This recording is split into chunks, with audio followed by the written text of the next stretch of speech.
The guard ripped the mask off her face and began barking orders at me and the Elvar nurse.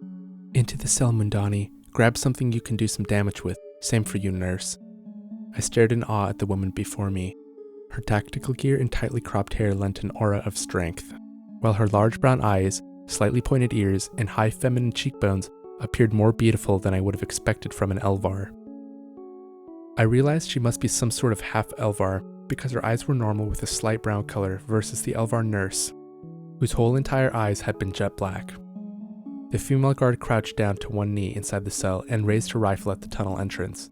I hate boggles. I heard voices yelling and sporadic gunshots firing in the distance. "What's the matter?" I called over to the guard. "The boggle are probably attacking the gates. They want the Evercells that power them." I grabbed a small knife from the nurse's cart and waited behind the guard. I heard scurrying in the passageway, and 5 short figures appeared in the tunnel leading to the cell. They looked like ugly children garbed in scrap metal armor and wielding makeshift spears and clubs. "Gib us the human." "Fuck you, boggle scum. This human is ours. Leave now or I'll open fire." The guard raised her rifle, laser dot tracing a steady beam onto the forehead of the nearest boggle. One of the small men behind him threw a spear in response. It sailed through the air, narrowly missing me. Unfortunately, it hit the nurse in the eye. He sank to his knees, then fell face down, driving the spear out of the back of his head. I stared in horror at the twitching man behind me. Blood began forming a puddle around his head. I was pulled back from the moment by the sound of gunfire. The 5 diminutive creatures had charged, and the guard opened fire. She downed 2 of them before the other 3 were upon us. I slashed my knife threateningly, but it was no match for the long spear the creature wielded. The boggle knew it too. I tried kicking the boggle, but he grinned nastily and stepped to the side, thrusting a spear at me. It grazed my side, tracing a line of fire along my ribs. The other 2 boggles engaged the guard. She blocked a spear thrust from one boggle with her gun, then dropped the rifle and drew her sidearm in one swift motion. 2 shots rang out in rapid succession. Meanwhile, the boggle I was engaged with stepped forward, ready to thrust again. It chattered tombstone teeth at me, red-rimmed eyes staring at me with a lustful gaze. "Mi ita yahuman, you skin be tasty." I stumbled backward away from the diminutive creature. A shot rang out past my ear, and the boggle toppled over, blood trickling from his forehead. I gasped and released the scalpel. It clattered to the stone floor. The guard swiftly double-tapped each boggle in the head, then came back to me. "Let me see." I painfully pulled my shirt up, and she gently probed it with her fingers. "I don't think it's too deep, but we'll need to see a medic." She pulled a small disinfectant spray from a pouch at her side and sprayed the wound. I cried out as it stung the sensitive wound. "Shut up, you'll attract more boggles. It's not safe for us here. We need to move before we get swarmed." She pulled a large sticky bandage and wrapped it around my waist. "Let's go." "What's her name?" I asked. "Aladra." I followed as she walked out of the cave, scanning each junction and intersection with her rifle before moving forward. Her lithe legs barely made a sound as she walked, but I stumbled on small rocks and occasionally sent them skittering across the stone floor. Lamps spaced out along the tunnel walls illuminated the area with a low orange glow. Certain rocky outcroppings and deep cracks in the stone walls gave ample room for cover. When a band of boggle raiders came running around the far tunnel's corner, we were able to squeeze into one such crack. Fortunately, Eladra heard them before they rounded the corner, and she pulled me into the deep shadows just in time. I was beginning to feel chilly in the cool cavern without my jacket, and I started to shiver. They ran past, shouting and whooping, their scrap metal armor and rusty homemade weapons making considerable noise as they ran down the passageway, giving us ample time to hide. "Find a big gate. I think it this away." I watched as the small smelly people ran past, and they were gone. Eladra pulled me out and began marching through the passageways, dragging me faster than before. "Have I mentioned I hate boggles?" she hissed. "Yeah, I think you did." The wound in my side really hurt, and my shivering increased. I wanted to stop and rest for a while, but I could tell from the way Eladra scanned everything that they were still in imminent danger. We'd been traveling for about 10 minutes. Not much farther now. Once we get to the gate square, we'll be safe. She crouched on the smooth tunnel floor and peeled around a corner, rifle raised. "Sounds like you're used to this sort of thing." I glanced at her face, orange illumination casting warm tones across her light blue skin. Yes, we get raided every few months, but lately they've been coming more frequently. I heard the sounds of yelling grow louder from behind us. The raiding party must have reached the cell and turned around. I think they're coming back, I pointed out. No shit, this is exactly what I was worried about. She started sprinting up the passageway, and I tried my best to follow her, but every jolt sent agony up my side. We sprinted through a large cavern with several passageways coming off of it. Get behind me. I did as I was told. She took a practiced firing stance just inside the lip of the passageway and aimed at the oncoming noise. I sensed something rather than heard anything. I turned around on instinct and came face to face with 3 stern-looking Elvar males. I gasped in surprise and bumped into Eladra in my surprise. "Watch it," she hissed. They were tall and muscular, wearing a sort of dark camouflage. They wore dark paint and had on what looked like curious, fluffy shoes. They carried a short sword on their sides and knives from their boots. "Are you Eladra?" "Yes," she replied. "2nd Ranger Corps, main Boggle force has been defeated. We were sent to find you and mop up any remaining Boggle raiders." They calmly strode into the cavern without making a sound. They drew their swords and positioned themselves against the cavern wall, almost becoming invisible in the gloom. The first Boggle came charging into the cavern and was cut down by a ranger in a swift, merciless stroke. Then the main force was upon them. The rangers fought with tight discipline, parrying, slashing, and using each other to complete strikes or create openings for one another. By comparison, the Boggles were just a disorganized mob. Some tripped over the bodies of fallen comrades, others slashed each other in their desperate attempt to strike the rangers. "Rangers are just show-offs," sniffed Eladra. I was impressed. I'd never seen someone move like these rangers did, dancing a swath of death through the Boggles. "Where'd they come from?" I asked Eladra. "Promising candidates are chosen out of the guard units and sent to a training facility on our homeworld. Like I said, show-offs." "Kinda sounds like you're jealous," I smirked. In response, she reached over and flicked me in my side. I grunted and moved a few steps out of reach. The pitched battle was soon over. The rangers made sure each Boggle was dead, then knelt down among the slain and began hacking off ears. What the hell are they doing? They get a bonus for each ear they turn in. Pricing on Boggles is at a premium right now, due to the problems they cause in outlying farms and settlements. "Oh," was all I could manage. I felt short of breath, and had to take a knee for a moment. The place where my nails used to be stung, and I felt a tingling heat began to blossom from my forehead. The rangers returned with the ears strung around their shoulders on a string. The ears dripped blood down their cloaks, which only added to the camouflage they wore. "Let's move." The lead ranger introduced himself as Avalro. They led us the last 15-minute march up the remaining tunnels to Gate Square. We met little to no resistance. In fact, we passed more dead bodies than alive ones. I felt an odd calm in the larger than a dozen football fields area. I noticed hundreds of Boggle bodies spread out around the circular dome. Something else was wrong. There was an odd absence of humming power. I hadn't realized how accustomed I'd become to the gate's background noise. I glanced at them and saw that none were powered on. As soon as we stepped out into the open, a few dozen lasers covered us in dots. "Identify!" Avalro, 2nd Ranger Corps, escorting Subject 0 and Eladra of the Gate Guards. "Proceed to the barracks. All inbound and outbound guests have been stationed there until further notice." I heard a shrill yell and glanced down to a tunnel at the other side of the cavern. The same voice boomed out on the speakers that had previously issued travel instructions to the passersby. "Identify." "Gibada! Crack, crack!" A dull shot rang out, causing the figure to spin onto its back. I gulped and followed the other 4 Elvar. We arrived at the barracks after an easy 15-minute walk. It was a series of about 50 lower rooms, all connected together with short stone doorways. A thick metal doorway served as the entrance and exit. The guard at the entrance opened the door for us when he saw that the coast was clear. "The captain's expecting you in the back, Ladra." "Thanks, Bordel," she replied. The barracks rooms were filled with all sorts of different travelers that had been in the process of jumping gates. They sat in tight groups. The ones that had been through this drill before sat in boredom, glancing at watches. Others not as accustomed to raids paced in fear, herding young ones to stay close by. We passed a room that was full of an entirely different set of Elvar. They had gilded cloaks and ornamental circlets on their brows. Their eyes were milky white instead of the customary black. Even the guards were clothed in finery that looked extravagant compared to the clothing of everyone else. The guards barred us from entering the room, so we had to go around. Must be some sort of royal delegation from Evalis. We occasionally have nobles visit Earth or some of the other worlds. They're all pompous asses. We arrived at the back of the barracks where the largest space had been quickly converted into a war room.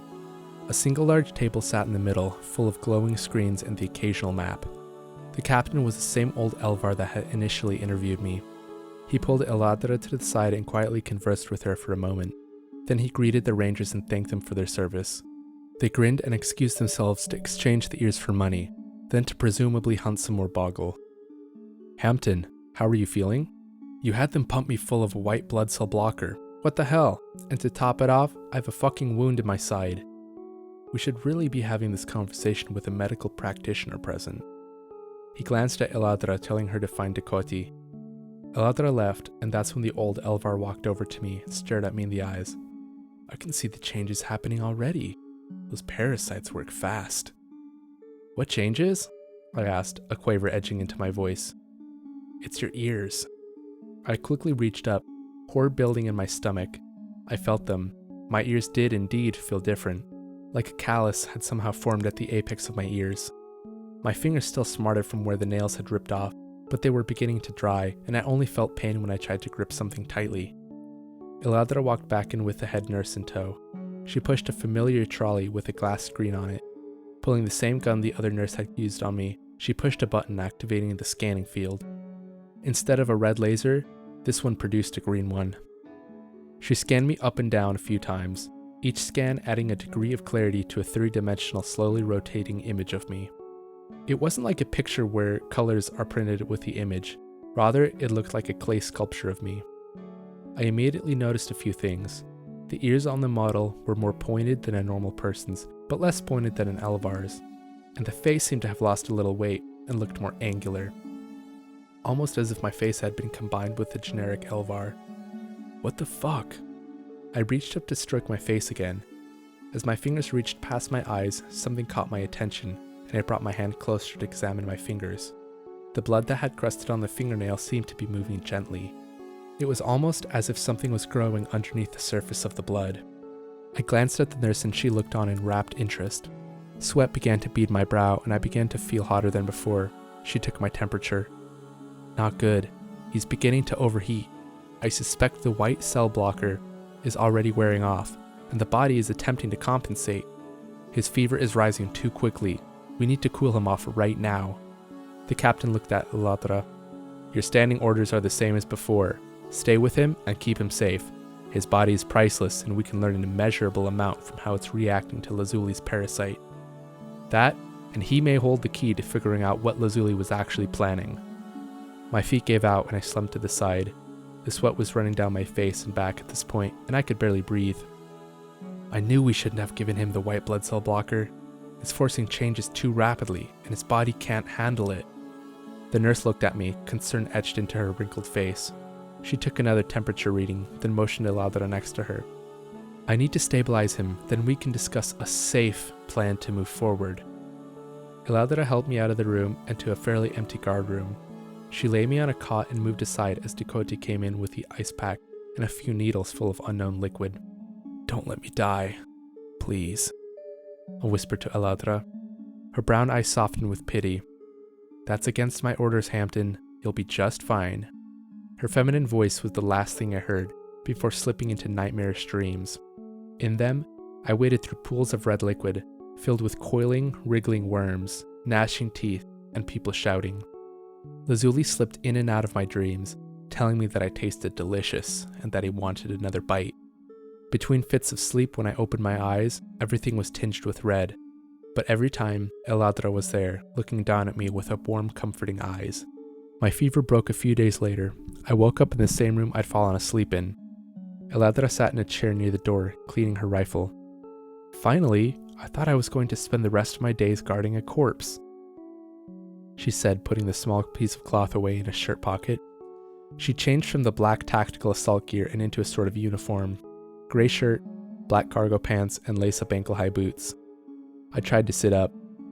Instantly, I felt weak and fell back into bed. I feebly raised my hand to my face. It looked different than the one I was used to. The hair along my arm had thickened and darkened. Nothing crazy, but it was odd. because I previously only had a light scattering of hair there. The oddest thing about my appendage were the nails. They curved out from the tips of my fingers and came to sharp points about an inch long. They were still pinkish, but were now slightly curved and razor sharp. My skin had darkened a few shades as well. Previously, I'd been a pale white. Now it looked more like a pale purple. I felt my face, but not being used to the nails, I left a deep gash along my chin. Ow! Damn it! I exclaimed. Yeah, watch out for those. They're sharp.